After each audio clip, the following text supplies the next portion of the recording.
Hi అండి. Welcome to our channel. నేను మీ Muralidhar astro numerologist. ఈరోజు చెప్పబోతున్న టాపిక్ ఏంటంటే చాలా ఇంపార్టెంట్ టాపిక్. ప్రతి ఒక్కరికి ఉపయోగపడే టాపిక్. ప్రతి ఒక్కరికి డౌట్ ఉన్న టాపిక్.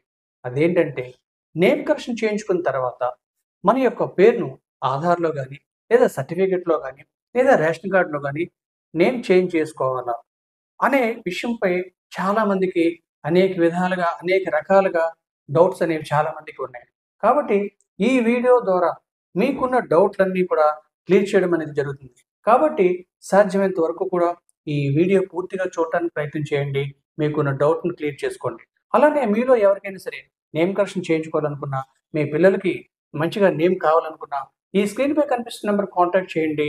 మీకు నచ్చే విధంగా పేరు ఇవ్వడం అనేది జరుగుతుంది. అలానే నేను చేస్తున్న ప్రతి వీడియో కూడా మీకు నోటిఫికేషన్‌గా రావాలంటే ప్లీజ్ సబ్స్క్రైబ్ చేయండి, షేర్ చేయండి, కామెంట్ చేయండి, లైక్ చేయండి. ఓకేనండి. ఇప్పుడు ప్రతి ఒక్కరికి ఉన్న ఏకైక డౌట్ ఏంటంటే నేమ్ కరెక్షన్ చేయించుకున్న తర్వాత మన యొక్క పేరును మార్చుకోవాలా? అలాగే మన యొక్క సిగ్నేచర్‌ని కూడా ఏ విధంగా పెట్టాలి? అని ఇలా చాలామందికి అనేక రకాలుగా డౌట్‌లున్నాయి. ఈ డౌట్‌ల వల్ల చాలామంది కూడా నేమ్ కరెక్షన్ అనేది చేయించుకోవట్లేదు. ఈ నేమ్ కరెక్షన్ చేయించుకోకపోవడం వల్ల వాళ్ళ పేరులో ఉన్న బ్యాడ్ వైబ్రేషన్స్ వల్ల వాళ్ళు అనేక సమస్యలతో చాలామంది బాధపడుతున్నారు. మీకున్న సమస్యలన్నీ క్లియర్ అవ్వాలంటే ఒకటే ఒక మార్గం నేమ్ కరెక్షన్. ఈ నేమ్ కరెక్షన్ ద్వారా మీకున్న సమస్యలన్నీ కూడా క్లియర్ అవ్వడం అనేది జరుగుతుంది. మన యొక్క నేమ్ కరెక్షన్ చేయించుకున్న తర్వాత మనం మన యొక్క పేరును మార్చుకోవాలా? సర్టిఫికేట్‌లో మార్చుకోవాలా? ఆధార్‌లో మార్చుకోవాలా? రేషన్ కార్డ్‌లో మార్చుకోవాలంటే అస్సలు మార్చుకోవాల్సిన అవసరం లేదు. ఎంచేతంటే మనం ఒక నేమ్‌ని నేమ్ కరెక్షన్ చేయించుకున్న తర్వాత ఆ నేమ్ ద్వారా మనకి పాజిటివ్ వైబ్రేషన్స్ ఏ విధంగా వస్తాయనేది ఇప్పుడు చిన్న ఎగ్జాంపుల్ ద్వారా చెప్తాను. ఫర్ ఎగ్జాంపుల్ ఇప్పుడు మన యొక్క పేరుంది. మన యొక్క పేరులో మంచి జరగాలన్నా, మనకున్న గ్రహ దోషాలు పోవాలన్నా మనం ఏం చేస్తాం? గుడికి వెళ్తాం. గుడికి వెళ్ళి అక్కడ పంతులు గారికి మన యొక్క గోత్రనామాలు చెప్పి, నేము చెప్పి మనకున్న గ్రహ దోషాలు తొలగిపోవాలని మన శాంతులు గాని, పూజలు గాని చేయించుకోవడం జరుగుతుంది. అలానే అంటే అక్కడ ఏమవుతుందంటే మనకున్న ఈ దోషాలు గాని, సమస్యలు గాని పరిష్కారం అవ్వడానికి దేవుడికి ఇండైరెక్ట్‌గా మన యొక్క పేరుని చెప్పి మనకున్న సమస్యలను క్లియర్ చేయమని ఆ భగవంతుని మనం కోరుకుంటున్నాం.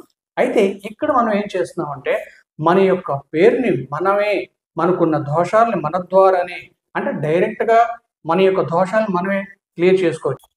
నేమ్ కరెక్షన్ చేయించుకున్న తర్వాత మన యొక్క నేమ్ ద్వారా పాజిటివ్ వైబ్రేషన్స్ ఏ విధంగా వస్తాయంటే, ఆ నేమ్‌కున్న వైబ్రేషన్ వాల్యూ ఎంతైతే ఇస్తున్నామో ఫర్ ఎగ్జాంపుల్ 41లో ఇచ్చామనుకోండి. 41ని ప్రతిరోజు కూడా మన యొక్క పేరుని 41 సార్లు మనం కోర్స్ కింద రాసుకుంటాము. అలాగే ఇలా ఒక 20 రోజులు, 20 రోజులు, 22 రోజులు లేదా 23 రోజులు ఇలా ఒక కోర్స్‌గా పూర్తి చేయడం జరుగుతుంది. తర్వాత ఒక రోజు, 2 రోజులు గ్యాప్ ఇచ్చిన తర్వాత మళ్ళా ఇంకొక కోర్స్. ఇలా ఒక 5, 6 కోర్సులు అంటే మన పేరులో ఉన్న బ్యాడ్ వైబ్రేషన్స్ బట్టి, మనకున్న సమస్యలను బట్టి మనం ఏం చేస్తామంటే ఈ కోర్స్ అనేది రాయడం జరుగుతుంది. ఇలా రాయడం వల్ల దానివల్ల మనకి పాజిటివ్ వైబ్రేషన్ అనేది జనరేట్ అవుతుంది. ఎలా జనరేట్ అవుతుందని మీకు అది కూడా డౌట్ ఉండొచ్చు. ఫర్ ఎగ్జాంపుల్ ఏంటంటే మనం గతంలో అంటే ఇప్పుడు కూడా చాలామంది కూడా దేవుడిని అంటే దేవుడి యొక్క నామాలు అదే సాయికోటి గాని, రామకోటి గాని ప్రతీదీ కూడా మనం ఏం చేస్తాం మనకున్న సమస్యలు తొలగిపోవడానికి ఆ దేవుడికి సంబంధించిన పేరును ఒక్కొక్కరు ప్రతి ఒక్కరు అంటే ఒక్కొక్కరు ఏ దేవుడిని అయితే నమ్ముతున్నారో ఆ దేవుడికి సంబంధించిన నామాలను మనం ఒక రామకోటిగా రాయడం అనేది జరుగుతుంది. లేదా సాయికోటిగా రాయడం అనేది జరుగుతుంది. దీనివల్ల ఏమవుతుందంటే మనకి ఆ పేరు పదే మనం ఆ భగవంతుడి యొక్క నామాన్ని మనం స్మరించడం వల్ల ఆ దేవుడి నుంచి మనకొచ్చే పాజిటివ్ అనేది జనరేట్ అయ్యి మనకు మంచి అనేది జరగడం జరుగుతుంది. అలానే ఇక్కడ మనకేమవుతుందంటే మన యొక్క పేరుని మనమే డైరెక్ట్‌గా మనం ఆ కోర్సు ద్వారా రాసుకోవటం వల్ల అదేమవుతుందంటే మనకు ఆ పాజిటివ్ అనేది జనరేట్ అవుతుంది. ఆ పేరు వల్ల మనకి మంచి అనేది జరగడం అనేది జరుగుతుంది. అంతేగాని ఈ పేరు రాసుకున్న తర్వాత మనకి ఈ పేరుని అదే నేమ్ కరెక్షన్ చేయించుకున్న తర్వాత సర్టిఫికేట్‌లో మార్చుకోవాలా? ఆధార్‌లో మార్చుకోవాలా? అని చాలా మందికి అనేక విధాలమైన డౌట్‌లుంటాయి. అవేమీ మీరు డౌట్ చెందవలసిన అవసరం లేదు. మీరు ఎటువంటి నేమ్ అనేది మీరు చేంజ్ చేసుకోవాల్సిన అవసరం లేదు. సర్టిఫికేట్‌లో గాని, ఆధార్‌లో గాని లేదా రేషన్ కార్డ్‌లో గాని. కేవలం మీకిచ్చిన పేరుని మాత్రం మీకు ఏ వైబ్రేషన్ వాల్యూలో ఇచ్చామో, ఏ నంబర్‌లో ఇచ్చామో, ఆ నంబర్ ప్రకారం ప్రతిరోజు కూడా కోర్స్ విధంగా రాయేసుకోవాలి. అలాగే 20 రోజులు, 25 రోజులు అనేది రాయాలి. అలాగే ఒక 5, 6 కోర్సులు రాసినట్లయితే ఆ పేరు యొక్క పాజిటివ్ అనేది జనరేట్ అయ్యి ఆ పాజిటివ్ ద్వారా మనకి మంచి అనేది జరుగుతుంది తప్ప మీరు ఎటువంటి నేమ్ అనేది చేంజ్ చేసుకోవాల్సిన అవసరం లేదు. అలా సిగ్నేచర్ కూడా సేమ్. నేమ్ డైరెక్ట్‌గా కొంతమంది ఏం చేస్తారంటే, మనం నేమ్ కరెక్షన్ చేసేటప్పుడు కోర్స్ అనేది ఇస్తారు. అది ఏం చేయాలి ఫస్ట్ ముందు ఒక 1 మంత్ ఆ పేరుని మనం రాయాలి. రాసిన తర్వాత మన సబ్‌కాన్షియస్ మైండ్ ఏం చేస్తుందంటే, ఆ పేరు ఓహో! ఇప్పుడు కొత్తగా పెట్టిన పేరు ఇదా? కాబట్టి అది ముందు ఫస్ట్ మనం అది యాక్సెప్ట్ చేయాలి. ఫస్ట్ యాక్సెప్ట్ చేసిన తర్వాత నెక్స్ట్ 1 మంత్ పోయిన తర్వాత సిగ్నేచర్ అనేది మనం రాయాలి. అప్పుడు 2 కూడా ఫర్ ఎగ్జాంపుల్ 41 పేరు ఇచ్చామని చెప్పాను కదా! సిగ్నేచర్ కూడా 41 టైమ్స్ ప్రతిరోజు కూడా ఇలా రాయాలి. అలా ఇది కూడా ఒక 20 రోజులు, 22 రోజులు ఈ 2 కోర్సులు కూడా కంప్లీట్‌గా ఒక 5, 6 కోర్సులు పూర్తి చేసిన తర్వాత ఆటోమేటిక్‌గా మనకి మంచి అనేది జరుగుతుంది.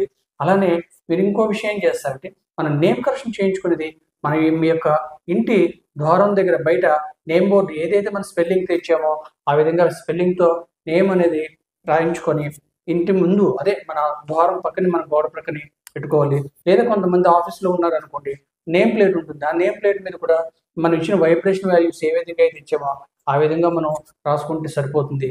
లేదంటంటే ఈ ఫేస్‌బుక్‌లో గాని, వాట్సాప్‌లో గాని, ఈ ప్రొఫైల్ దగ్గర మనం ఏ విధంగా మనం స్పెల్లింగ్ ఇచ్చామో, అదే విధంగా మనం స్పెల్లింగ్ రాసుకున్నట్లయితే ప్రతి ఒక్కరికి కూడా ఆటోమేటిక్‌గా మనం ఇచ్చిన పేరనేది జనరేట్ అవుతుంది. ప్రతి ఒక్కరికి తెలుస్తుంది. దీనివల్ల మనకి మంచి అనేది జరుగుతుంది. ఇదండి చాలా మందికున్న నేమ్ కరెక్షన్ చేయించుకుంటే దానివల్ల మనకి ఏ విధమైన పాజిటివ్ వైబ్రేషన్స్ ఏ విధంగా వస్తాయి, మనం నేమ్ కరెక్షన్ చేయించుకుంటే సర్టిఫికేట్‌లు మార్చుకోవాలా, ఆధార్‌లు మార్చుకోవాలా అనే విషయం కూడా మీకు ఈ వీడియో ద్వారా మీకు వివరించడం అనేది. కాబట్టి సాధ్యమైనంత వరకు ఈ వీడియో పూర్తిగా మీరు చూసి నచ్చినట్లయితే ప్లీజ్ సబ్స్క్రైబ్ చేయండి, షేర్ చేయండి, కామెంట్ చేయండి. Thank you. Thank you for watching.